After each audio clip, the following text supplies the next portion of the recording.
Damai sejahtera Allah yang melampaui segala akal dan pikiran manusia kiranya memelihara hati dan pikiran saudara sekalian di dalam Kristus Yesus Tuhan kita. Amin.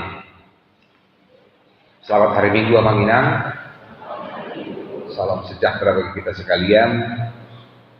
Firman Tuhan bagi kita pada minggu hari ini diambil dari kitab Roma pasal yang 11 ayat 1 dan ayat 2 bagian A, kemudian ayat 29 sampai ayat 32. Mari kita mengikuti pembacaan firman Tuhan ini. Saya membacakannya untuk kita sekalian. Sisa Israel. Maka aku bertanya, adakah Allah mungkin telah menolak umatnya? Sekali-kali tidak.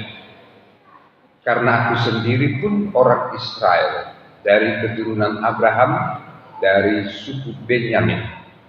Allah tidak menolak umatnya yang dipilihnya. Sekarang ayat 29. Sebab Allah tidak menyesali kasih karunia dan panggilannya. Sebab sama seperti kamu dahulu tidak taat kepada Allah, tetapi sekarang beroleh kemurahan oleh ketidaktaatan mereka. Demikian juga mereka sekarang tidak taat, supaya oleh kemurahan yang telah kamu peroleh, mereka juga akan beroleh kemurahan. Sebab Allah telah mengurung semua orang dalam ketidaktaatan, supaya ia dapat menunjukkan kemurahannya atas mereka semua. Demikian pembacaan firman Tuhan bagi kita, Amang dan Nina, serta saudara-saudara sekalian. Merdeka! Merdeka! Masih merdeka, Amang Nina? Haleluya! Berarti kita sudah hidup dalam kemerdekaan. Sebagaimana amanat pembina upacara pada upacara 17 Agustus kemarin, kita sudah mendengar Amang Inang apa yang dikatakan dalam Roma 6 ayat 18. Itulah status kita. Apa Amang Inang? Roma 6 ayat 18. Kamu telah dimerdekakan dari dosa supaya menjadi hamba kebenaran.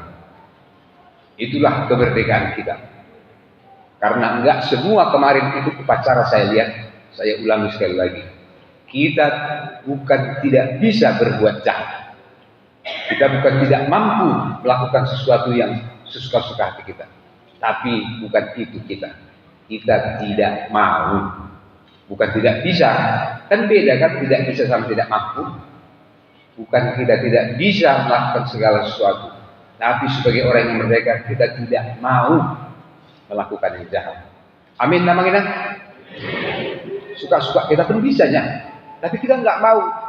Karena kemerdekaan kita adalah kemerdekaan yang betul-betul telah dibebaskan oleh Tuhan Yesus Kristus. Jadi selamat aminannya untuk yang juara. Mana yang juara tunjuk tangan? Mana yang belum juara tunjuk tangan juga? Oh, nggak ada orang di sini ya. Selamat ya Amang Inang yang sudah juara, hebat. Saya mengapresiasi.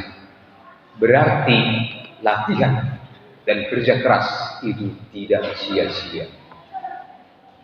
Saya udah lihat Amang Inang semua yang berlatih, mempersiapkan segala sesuatu. Kesungguhan kita itu tidak berbohong memang. Amang Inang menjadi juara.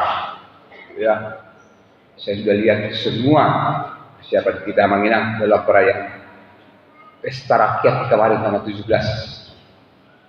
Ya, tapi jangan juga kecil hati ya kepada yang belum menang ya. Jangan menjadi loyo ya. Kalau belum menang, berarti itu hanya kurang latihan atau latihannya kurang pas. Itu aja itu. Kalau latihannya maksimal, pasti nanti hasilnya bagus maknanya. Tapi yang juara juga jangan terlalu sombong. Kadang-kadang ada orang itu juara karena yang lain memang nggak bisa. Maksudnya yang lain bodoh-bodoh. Jadi juara lah dia. Gitu ya? Enggak ya? Ada orang juara itu karena memang cuma dia yang bisa, yang lain nggak bisa, juara lah dia. Ya seperti kata orang di tengah-tengah kita ya, kemanapun biar aku juara, biar ke sekolah luar biasa sama jadilah kayak gitu. Masa juara di SLB ya kan? Juara di tengah-tengah orang yang nggak bisa. Tapi selamat sekali lagi menghilangnya. Saya kira nanti pesta rakyat itu perayaan 17 Agustus seperti itu akan kita lembagakan itu. Terima kasih kepada panitia dan semua kita yang sudah hadir di situ. Saya sudah lihat dan apresiasi semua kreativitas kita.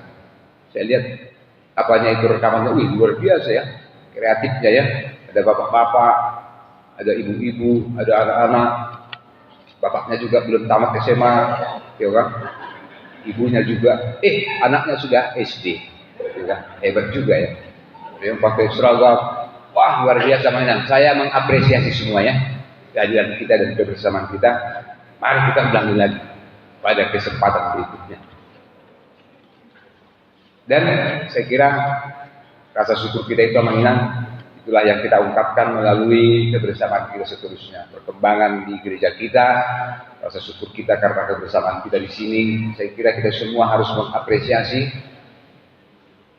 apa yang telah dilakukan oleh panitia. Ya memang nggak biasanya orang tepuk tangan di gereja, tapi saya minta juga tepuk tangan sekali ini dulu untuk kita semuanya. Ayo tepuk tangan. Terima kasih. Jangan terlalu gampang. Kemudian saya juga bersyukur amannya. Saya sendiri merasa bersyukur. Saya bersyukur dan saya tidak akan melupakan momen ini. Karena hari ini kita telah mencapai satu capaian. Apa itu Aminah? Mulai hari ini gereja kita akan lebih transparan dan akuntabel. Gereja kita sudah mewartakan keuangan kita. Mulai saya datang sini, saya lihat ada yang nggak benar itu. Penerimaan ada, pengeluaran nggak ada. Mulai hari ini Aminah dan seterusnya, kita semua sebagai stakeholder di sini, sebagai pemangku kepentingan. Siapa gereja itu? Ya saya, Aminah. Kita semua gereja. Gereja bukan bangunan. Gereja bukan fasilitas. Gereja bukan semua apa yang ada bisa kita lihat. Ada sebuah kenyataan yang tidak bisa kita lihat. Tapi itulah gereja yang sejati. Apa itu mainan? Yaitu invisible church. Adanya persekutuan. Karena kita semua adalah pemangku, pemilik dari persekutuan di gereja ini. Kalau ada pun apa itu pewartaan seperti itu. Segini uang masuk, ini pengeluaran, ini saldo, ini itu semua mengingat kitalah pemiliknya. Saya ingin kita semua ikut merasakan, ikut ambil bagian di dalam usaha-usaha kita semua. Mau kan mengingat? Mau enggak? Ya kalau enggak mau juga bagaimana? Apa boleh buat? Ya kan? Tapi saya sudah kasih tahu, gereja itu bukan gerejanya. Pumping block udah mau selesai. Minggu depan datang lagi pumping block. Luar biasa namanya. Kita buat ini sebagus-bagusnya. Tapi yang paling penting jangan lupa persekutuan kita. Itulah gereja yang tidak kelihatan. Dan itu harus kokoh. Dan itulah yang kita usahakan seterusnya mengenang. Melalui persekutuan kita. Melalui ibadah kita. Melalui pertanyaan kita. Hari ini namanya kita mendengarkan firman Tuhan juga. Bagaimana Tuhan sebenarnya mengaruniakan sesuatu yang sangat berharga bagi kita. Yaitu kemurahannya. Saya mau kita mengingat melihat ada tadi kata kemurahan atau kasih karunia. Inilah yang menjadi bingkai.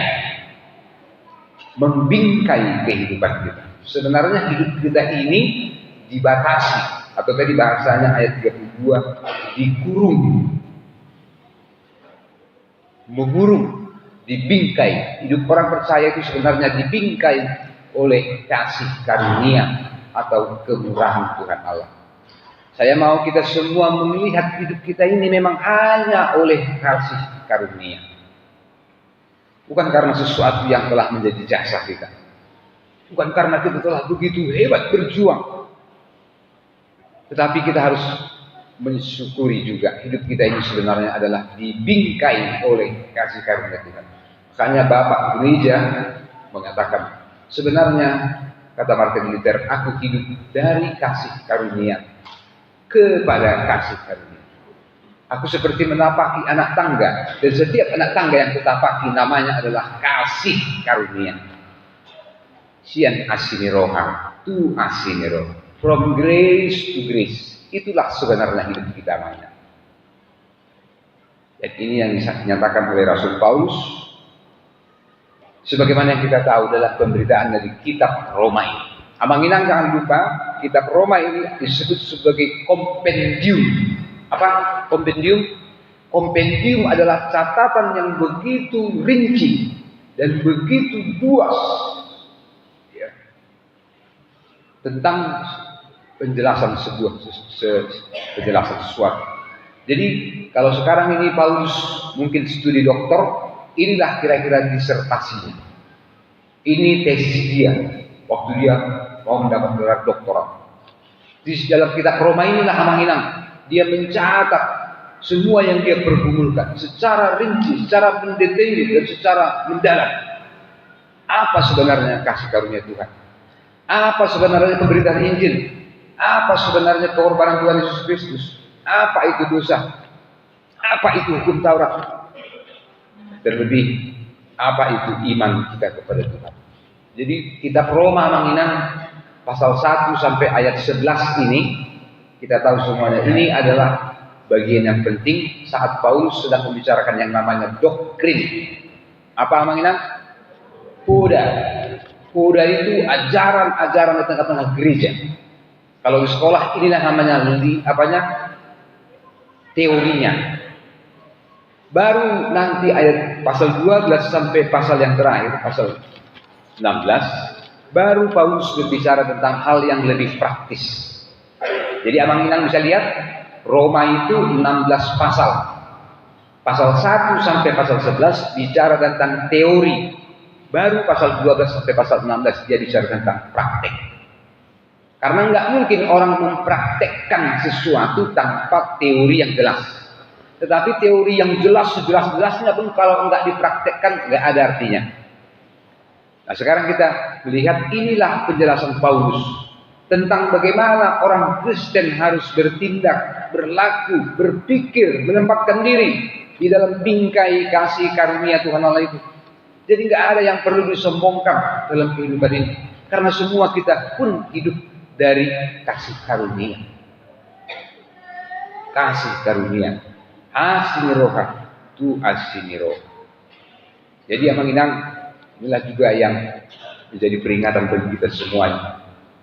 Kadang-kadang kita rasa karena kita sudah cukup berjuang, sudah cukup banyak berkorban, kita anggap inilah karena akulah, maka aku bisa seperti ini.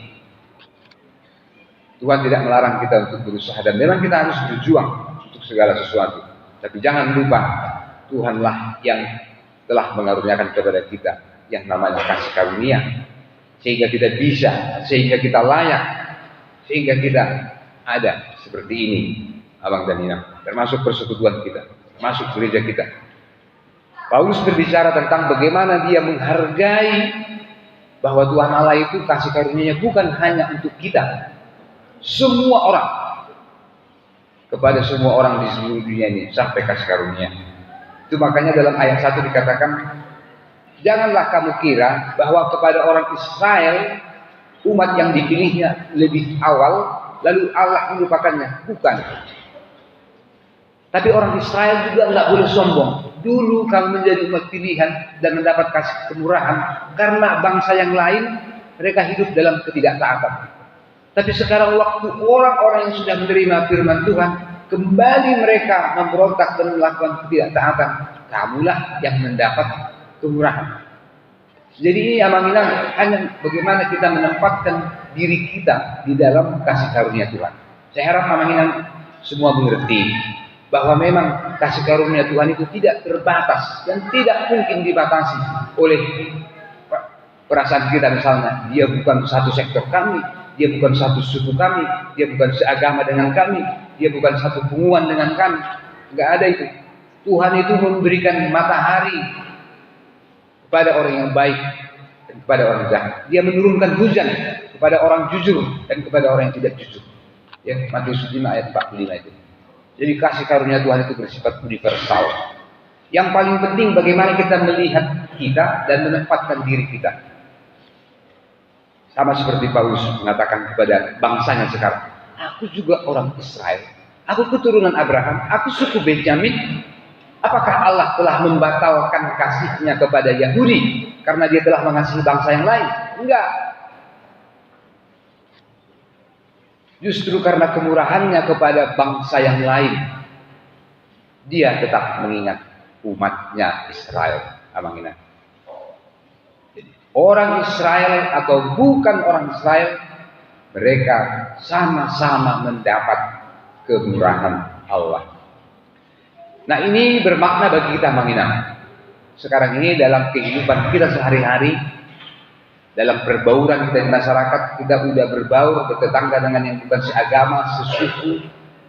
Bahkan mungkin satu waktu nanti kita bertetangga dengan warga negara bangsa lain. Itu bukan tidak mungkin. Tapi bagaimana kita menempatkan diri kita ya sebagai telah mengenal kasih karunia Tuhan. Janganlah kita karena mau mengambil hati, kita membesar-besarkan nama orang lain, lalu mengecilkan rumah sendiri. Jangan lupa, Mamina, kalau kau mau membesarkan rumah orang lain, jangan lupa untuk lebih dulu membesarkan rumahmu. Jangan kau puji-puji orang lain hanya untuk seperti kau mau mengambil hati, mengambil keuntungan, lalu kau melecehkan bangsamu, golonganmu, rumahmu sendiri. Saya ingatkan di tengah-tengah gereja kita ini. Jangan ada yang hanya karena berusaha untuk menarik hati, mengambil hati yang lain, lalu kita seperti mengecilkan persekutuan kita ini. Kita harus membesarkan persekutuan kita dulu, baru kita berangkat keluar. Kita bisa menolong, membantu yang lain. Itu yang menginang ya. Saya masuk ke sektor-sektor itu. Sektor-sektor juga harus memiliki kekuatan dan persekutuan yang kokoh seperti itu. Nah, ini peringatan Paulus. Jadi janji Allah, kemurahan Allah tidak mungkin dibatalkan. Tidak mungkin batal janji Allah. Kita yang sering membatalkan janji. Kita yang sering ingkar janji. Kita yang sering membelokkan janji kita ini. Tapi kalau Tuhan sekali dia berjanji, dia akan tetap melakukannya. Apa yang dilakukannya dari awal sampai akhir disebut sebagai perjanjian. Itu sebabnya Alkitab kita disebut namanya sebagai perjanjian lama dan perjanjian baru. Perjanjian lama bukan berarti tidak lagi dipakai, tapi perjanjian itu diperbaharui melalui kedatangan Tuhan Yesus Kristus. Itulah sebabnya mengapa ada perjanjian baru. Kemudian menginang dan juga harus menyadari bahwa kasih karunia itu tidak ada hubungannya dengan keadilan. Saya sudah berulang kali berbicara tentang ini. Saya mau kita semua menempatkan diri bahwa kasih karunia tidak ada hubungannya dengan keadilan. Seorang yang memberikan kasihnya, kerelaannya itu, dia memberikannya sesuka hatinya. Jadi nggak ada mesti sama rata.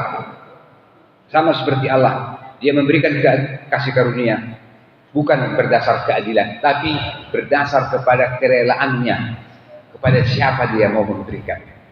Tapi apakah cara kita untuk menerima kasih karunia Tuhan itu? Seperti yang kita tahu, cara kita, tangan kita untuk menerima kasih karunia Tuhan adalah dengan iman kita. Di rumah mungkin ada namanya anak hasian namanya.